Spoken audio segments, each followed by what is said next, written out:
This is from Jose Sanchez, titled Punk Willing to Do Business. Hey, K100, hope everyone is doing well, even that wimp Joe. Doing fine. See below article. See below a wimp and a twerp and a punk. See below article where it's being reported that Punk volunteered for the blood and guts match between BCC and the Elite. Once again, is looking a lot like Punk is willing to do business and the Elite are being petty. Now, I'm a big Punk fan, so my opinion is biased, but at some point you have to think this is going to start to trickle down. If EVPs are going to start to not do what's best for business, why should anyone else? Also, indirectly, this is beginning to look like Tony Khan doesn't have his house in order. What does K100 say? P.S. Disco, once again, I've served my suspension. Now I'm at a loss for words and ideas. I apologize for insinuating that you gave my friend an exotic treatment at different strokes. I offered to perform a cover of Easy Lover in your honor, and I offered to gift you all 6 seasons of Queen of the South on Blu-ray. And all have been met with suspensions and disregard. Konnan, given that you are the voice of reason, will you kindly accept my apology on Disco's behalf? No. No. We're going to suspend the guy again for another week, too. Jose, man. Yeah, because I don't like his tone there. And he tried to use me to turn on DI. What was he asking when about? I want to turn on him. Punk, according to Fightful Select, Punk reportedly Punk, right. Mm-hmm. It's Fightful Select that Sean Ron Sapp. Sean Ron Sapp. So I will say that I was absolutely correct once again. That I was not interested in Punk coming back because if Punk wasn't going to come back and do the angle with the Elite, I think it was fall flat. Once again, AEW. What did the Collision do? 525,000 this week, Joe? I didn't see that. Yeah, it's doing Rampage numbers. Yeah, can you look it up? Yeah, I'm looking it up right now. I think it is 525.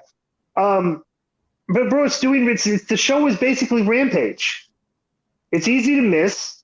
Nothing's going on. I could not, bro. To think that you can't target a more specific market, okay, than doing Punk versus Joe, which is for Ring of Honor fans from 20 years ago. Who would be interested in that right now? Besides Ring of Honor fans from 20 years ago. They're hardcore fans. Yeah, it's like that's what I'm saying. You brought him back, and you immediately just targeted his comeback to your most hardcore part of your fan base. It's like this is a tremendous error.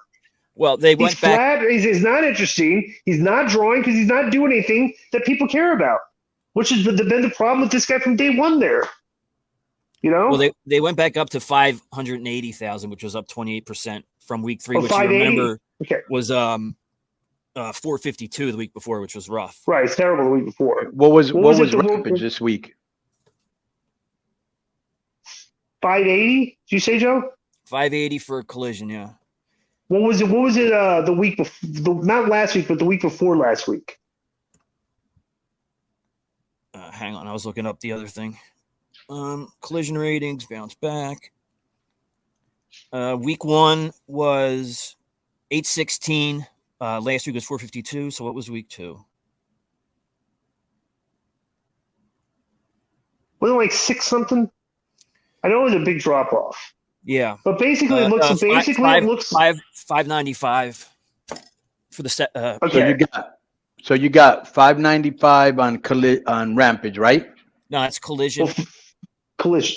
Well, and Rampage is basically the same numbers. 580, yeah. Rampage, according, I went up on the torch here, one of the lowest viewerships for the series when in its regular time slot.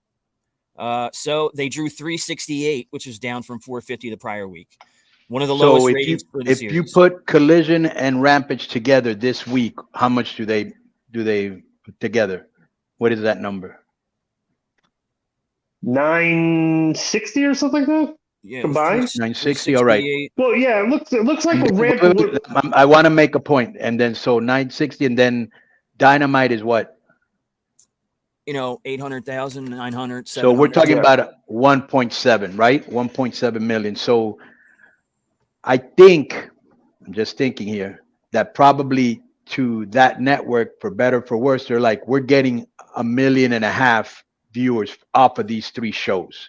Right. And Dynamite always seems to do like in the top 2 or 3 shows of the night and in cable. So as we had read the other day when Dave Meltzer answered me, that until they get down to like 500,000 for Dynamite, they're not going to be worried. That's according to Uncle Dave, right? Mhm. So it's almost like Feeney, when he sells our show here, our big show is the main show. That's what gets the most numbers. But our other shows do good. So he'll take the K100 Talks, the K100 Sports, the Rehash Show, and he'll say, this is how many listeners we have for these shows, which is a good number, right? And I think that's kind of what they're doing over there. Because, Right. bro, it's very hard to get a TV deal, especially for a wrestling company. And they got 3.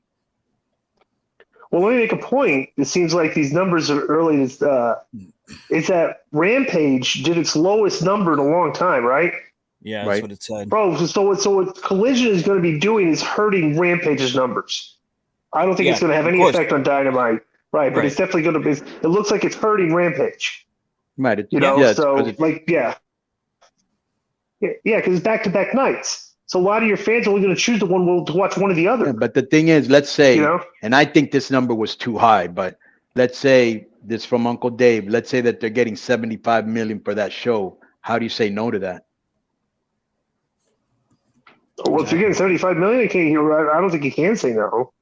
Right. You know, but Well, you know, Right. You could probably be getting more if the show was better. That's my point. You know, when you go Absolutely. to renegotiate, they're going to be like, well, your numbers didn't go up. They stayed good. You know, you didn't lose, but you haven't gained anything, you know, and that's right. why I always say you got to gain fans. That way you make more money. Yep. But You they know- just kind of like to their hardcores, they actually Well, that's overserve them. well. Think about this. But okay, It's overserve them all you want. Serve the mainstream too. The people that are, perfect- you know, yeah. Eric Bischoff had a great quote. Okay, and you look, and he's absolutely right. The way they're marketing the show. Eric says this, that basically AEW is a well-funded hobby because Right. Tony is fine doing a show for this fan base and getting accolades from this fan base because he's not doing any of the tools that you need to do to grow the fan base. But he's fine with that. So it is basically just a well-funded hobby because they're not, maybe they are trying to get viewers, new viewers, but they're not succeeding. So I don't know if that's what they're really trying to do.